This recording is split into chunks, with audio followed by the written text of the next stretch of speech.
जिस दिन जीतेंगे सारे ऑन ड्यूटी ऑफिसर्स को जवाब देना पड़ेगा, सारे ऑन ड्यूटी ऑफिसर्स को जवाब देना पड़ेगा।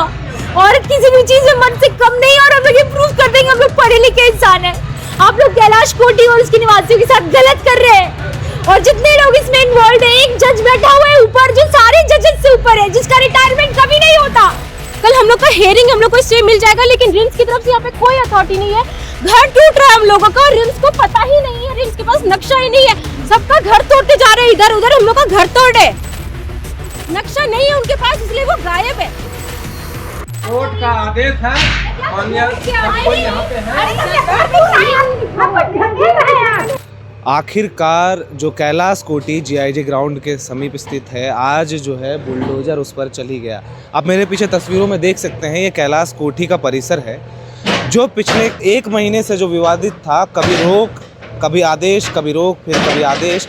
अंततः हाईकोर्ट ने जो कैलाश कोठी के मालिक हैं उनकी याचिका जो है खारिज कर दी, जिसके बाद इन्हें 72 घंटे का अल्टीमेटम दिया गया। और उसके बाद आज जो है, आज 5 जनवरी है और यहाँ पर जो है आज बुलडोजर एक्शन देखने को मिला। आप मेरे पीछे देख सकते हैं, ये मकान जो है काफ़ी पुराना है। हम आपको बता दें, ये दूसरी जेसीबी है जिसको यहाँ पर लगाया गया है इस मकान को तोड़ने के लिए, क्योंकि इससे पहले जो जेसीबी थी वो कहीं ना कहीं जवाब दे चुकी थी। आप देख सकते हैं कि किस तरह ये कितना पुराना मकान है। इसको तोड़ने के क्रम में जो आप देखिए कि जेसीबी का जो ये आगे वाला हिस्सा है वो किस तरह से यहाँ पर चपटा हो गया है। आप इस तरफ से देख पाएंगे और समझ पाएंगे। तो आप देखिए कि ये मकान कितना पुराना है और इसको तोड़ने के लिए इतनी मशक्क़त करनी पड़ रही है जेसीबी को। आप देख सकते हैं कि कितना मजबूत है और कितना पुराना मकान है कि इसको ध्वस्त करने के लिए जेसीबी को भी जद्दोजहद करनी पड़ रही है। और हम आपको बता दें कि दूसरी जेसीबी है, तो दूसरी जेसीबी को मंगाया गया है। पहली वाली ने हार मान चुका था, और हम तस्वीरों में आप देख सकते हैं कि किस तरह जो पहली वाली जेसीबी है उसके पोर्शन जो हैं वो भी ख़राब हो चुके थे। कहीं ना कहीं ये मामला अभी तक अटका पड़ा था, क्योंकि इसी कैलाश कोठी को लेकर जो है कहीं ना कहीं मामला लंबित था। रिम्स की जो अधिग्रहित भूमि है, डीआईजी ग्राउंड के आसपास इर्द गिर्द जो जितनी भूमि है उसको लेकर कहीं ना कहीं आज ही ये मामला अटका पड़ा था, और इसी घर के वजह से अटका पड़ा था। लेकिन अंततः इनकी जो याचिका है वो खारिज हो जाने के बाद रिम्स के लिए रास्ता साफ हो गया, जिसके बाद आज जो है यहाँ पर बुलडोजर एक्शन देखने को मिल रहा है हम लोगों को।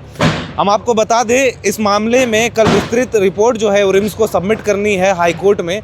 और हम आपको बता दें, जो ये कैलाश कोठी के मालिक हैं इन्होंने भी एक याचिका दायर की है सुप्रीम कोर्ट में, क्योंकि हाई कोर्ट में याचिका खारिज हो जाने के बाद इन्होंने माननीय सर्वोच्च न्यायालय में ये याचिका दायर की है कि हमारे पास जो सेल डीड है उससे लेकर जो डिग्री हासिल के वो जो कागजात हैं, जिसकी वजह से मैं आपको तस्वीरों में दिखाना चाहूँगा, जो ये कागजात पेश कर रहे थे रिम्स के खिलाफ जो मामले में, उस मामले में आप मेरे पीछे तस्वीरों में देख सकते हैं वो सादा वाला जो मकान है और उसके बगल में ये पीला वाला मकान है।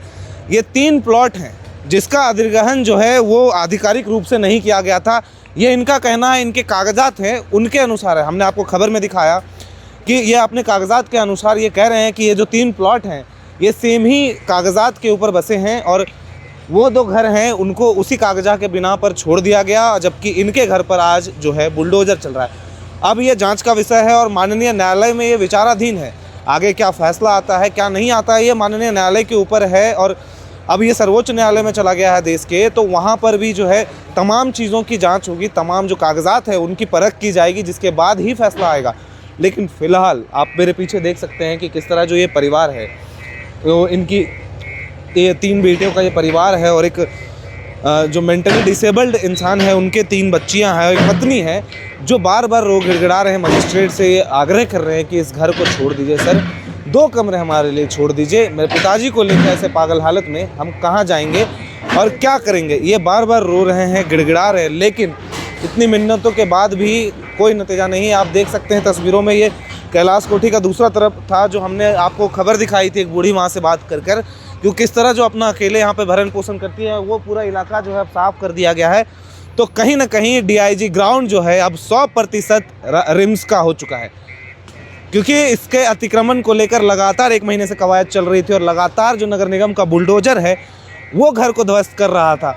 हम आपको बता दें, ये मामला जो भी हो, लेकिन हाई कोर्ट ने भी आखिरकार ये माना है कि चाहे वो अंचल कार्यालय हो, चाहे वो नगर निगम हो, चाहे वो रेरा का मामला हो, तमाम जो यहाँ पर ज़मीन अधिग्रहण के मामले आए जिनके घर तोड़े गए, उनको ना कहीं ये सवाल उठ रहे हैं और उन पदाधिकारियों पर सवाल उठ रहे हैं जिन्होंने कागजातों की हेरफेर की और एक ही ज़मीन को बार बार सेल किया है।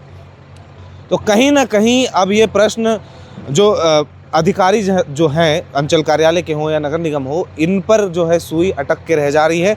हम आपको बता दें, हाईकोर्ट ने ये निर्देश भी दिया है कि राज्य सरकार को कि जो भी संबंधित अधिकारी हैं, पदाधिकारी हैं, जिनकी संलिप्ति में ये घोटाला या हम कहें इस तरह का भ्रष्टाचार को अंजाम दिया गया है, उनको चिन्हित कर उन पर कार्रवाई की जाए और जो भुक्तभोगी हैं, जो आम जनता है, जिनके घर ध्वस्त किए गए इन 1 महीनों में, उनको जो है मुआवजा उन अफसरों से लेकर दिया जाए।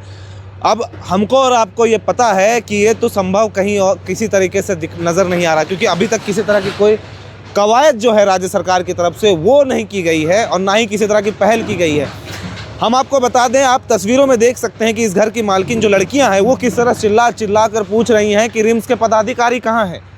रिम्स की तरफ से यहाँ पे कोई नहीं आया है। रिम्स की तरफ से यहाँ पे कोई अथॉरिटी नहीं है। पता नहीं कोई अथॉरिटी नहीं है, उनके पास कोई नक्शा नहीं है और मेरा घर तोड़े और कर मेरा सुप्रीम कोर्ट में फर्स्ट हियरिंग है जहाँ से हम लोग को स्टे मिल जाएगा। इसीलिए अथॉरिटी को यहाँ रहना जरूरी है, लेकिन यहाँ कोई अथॉरिटी नहीं है। बोल रहे उनसे बात करिए, कोई किसी से बात नहीं करवा रहा। रिम्स की तरफ से है ही नहीं कोई, क्योंकि उनके पास नक्शा ही नहीं है। नक्शा ही नहीं है उनके पास और सबका घर तोड़वा रहे हैं वो। और ये सारा मुआवजा देना पड़ेगा रिम्स को। तो रिम्स की तरफ से जो भी है प्लीज यहाँ पे आइए, बात करिए हम लोगों से। रिम्स की तरफ से कोई है अधिकारी? आप घर तोड़े और रिम्स की तरफ से कोई है ही नहीं, कोई अधिकारी ही नहीं है रिम्स की तरफ से। हम लोग की कौन सी मीडिया इस बात को उठाती है? ये मेरा मीडिया। हम लोग का स्टे कल मिल जाएगा, हम लोग का सुप्रीम कोर्ट में हियरिंग है और मीडिया प्लीज इस चीज को बताइए कि यहाँ रिम्स की तरफ से कोई नहीं है, रिम्स की कोई अथॉरिटी नहीं है। यहाँ पे सब ऐसे ही लोग खड़े जनरल है, कोई रिम्स की तरफ से है ही नहीं। किसी का घर टूट रहा है, रिम्स गायब है और रिम्स बोल रही है मेरी प्रॉपर्टी है, तो नक्शा कहाँ है, रिम्स के लोग कहाँ हैं? हमसे कोई बातचीत नहीं हुई, हमारी सारी अथॉरिटी प्रशासन से बात हुई है, रिम्स की तरफ से किसी से बात नहीं हुई, क्योंकि उनके पास नक्शा नहीं है। वो नक्शा लेके यहाँ पे आए, हमें दिखाए। आप लोगों को रिम्स की तरफ से कोई पदाधिकारी आए थे या फिर किसने आप लोगों को खाली करने के लिए कहा? हमें नोटिस मिला था लास्ट मंडे को नोटिस मिला था, लेकिन वो बस यही बोल रहे थे कि मैं तो मैम अपना काम कर रही हूँ, I am doing just my work, sorry ma'am, वो बोल के निकल गई। मैं उनका नाम भी बता दूंगी, अभी आपको मुझे याद नहीं है, पर यहाँ पे इस टाइम पे आज आपके घर पे बुलडोजर चल रहा है, रिम्स की तरफ से कोई नहीं है, कोई अधिकारी नहीं है रिम्स की तरफ से, प्रशासन है, बस प्रशासन है और कोई अधिकारी नहीं रिम्स की तरफ। मजिस्ट्रेट साहब आए थे, आप लोगों से बातचीत की? नहीं, हमारी कोई बातचीत नहीं हुई उनसे। वो डॉक्यूमेंट देखने से मना कर रहे हैं, वो सीधे डॉक्यूमेंट देखने से मना कर रहे हैं। रिम्स की तरफ से अभी हमारा घर टूट रहा है, यहाँ पे कोई नहीं है, उनके पास मैप नहीं है, रिम्स के पास अपना मैप नहीं है, प्रपोज मैप लेके घूम रही है। वो तो कल को ये भी, जैसे अभी आई बैंक को बोल दिया उन्होंने कि वो उनकी प्रॉपर्टी है, तो हाई कोर्ट ने उस पर रोक लगाई है। ऐसा थोड़ी होता है कि आप किसी चीज को भी उठा के बोल दो कि आप दिखाओ, तो प्रमाण दिखाओ उस चीज का। आपके पास प्रमाण ही नहीं है, आप घर तोड़वा रहे हो किसी का और रिम्स की तरफ से कोई अथॉरिटी नहीं है। वो मजे ले रहे हैं अपनी, वो हमारी जिंदगी का मजाक उड़ा के वो मजे ले रहे हैं। आखिर ये रिम्स की भूमि है और इसको खाली किया जा रहा है इस पर, तो ये परिवारजनों का सवाल है कि रिम्स के पदाधिकारी कहाँ हैं और रिम्स के पदाधिकारी नक्शा लेकर क्यों नहीं पहुँचे, जो मजिस्ट्रेट हैं वो नक्शा लेकर क्यों नहीं पहुँचे हैं यहाँ पर, जो अंचल कार्यालय की तरफ से जो अधिकारी हैं वो नक्शा लेकर क्यों नहीं पहुँचे। सबसे बड़ा सवाल ये है कि रिम्स के लिए ज़मीन खाली की जा रही है पूरे DIG ग्राउंड के चारों तरफ, लेकिन रिम्स का कोई भी पदाधिकारी यहाँ पर मौजूद नहीं होना ये अपने आप में एक सवाल खड़ा करता है कि कैसी व्यवस्था है। बाकी हमने आपको खबर में दिखाया था, ये परिवार वाले जो हैं बार बार आरोप लगा रहे रिम्स पर, और ये हाईकोर्ट का केस है और वो फाइल हम आप तक वो फाइल भी पहुँचाएंगे। उस केस फाइल में क्या कुछ है, रिम्स की तरफ से क्या कुछ पेश किया गया, इनके तरफ से क्या कुछ पेश किया गया, ये भी हम दिखाएंगे, क्योंकि ये मामला हाई प्रोफाइल हो चुका है। अब तो कागजात जो निकालने हैं वो थोड़ा उस पर विलम्ब हो रहा है और परेशानी आ रही है, लेकिन ये सवाल तो है कि आखिर रिम्स के कोई पदाधिकारी यहाँ पे मौजूद क्यों नहीं। इतना बड़ा, क्योंकि पिछले 1 महीने से ये सिर्फ कैलाश कोठी के लिए ये जो पूरा प्रकरण है ये अटका पड़ा हुआ था और आज यहाँ पे बुलडोजर एक्शन हो रहा है, लेकिन रिम्स के कोई पदाधिकारी नहीं है। ये परिवार वाले पूछ रहे हैं कि सर कहाँ हैं आप लोग, हमें बात करनी है, लेकिन रिम्स के कोई पदाधिकारी नहीं है। तो अब ये देखिए, कल हमने आपको खबर भी दिखाई रिम्स में कैसी व्यवस्था चल रही है कि एक तरफ ये हाईकोर्ट से ऑर्डर के बाद अतिक्रमण मुक्त करने के लिए पूरा जद्दोजहद पे लगी हुई है रिम्स प्रबंधन, लेकिन बायोमेडिकल वेस्ट के निष्पादन के लिए है जो आंख और कान बंद कर कर रिम्स का प्रबंधन जो है सो चुका है। ये खबर हमने कल दिखाई थी, हमारे चैनल में आप देख सकते हैं ये खबर। फिलहाल इस वीडियो में इतना ही। आगे इनकी इस मामले में कल सुनवाई होनी है और रिम्स को जो है वो पूरी रिपोर्ट पेश करनी है। इस जो ज़मीन को अपने अंदर अधिग्रहण करने को लेकर क्या कुछ पहल की गई, किस तरह की कार्रवाई की गई है, पूरी विस्तृत रिपोर्ट हाईकोर्ट में पेश होनी है। और कल इस कैलाश कोठी के मालिकों की सुनवाई भी है, जो याचिका इन्होंने सुप्रीम कोर्ट में दी है। बहरहाल जो भी कुछ आएगा अपडेट, जो भी चीज़ें आएंगी या जांच होगा, कुछ भी चीज़ें होंगी, ये अपडेट हम आप तक लगातार पहुंचाते रहेंगे इसी तरह। तब तक आप बने रहे एयरनाउ के साथ। और किसी तरह का कोई सवाल हो, सुझाव हो इस खबर को लेकर या पूरे इस मामले को लेकर किसी तरह का कोई सुझाव हो तो हम तक आप साझा कर सकते हैं हमारे कमेंट बॉक्स में लिखकर। बाकी आप इसी तरह की खबरों से बने रहने के लिए जुड़े रहें एयरनाउ के साथ। धन्यवाद।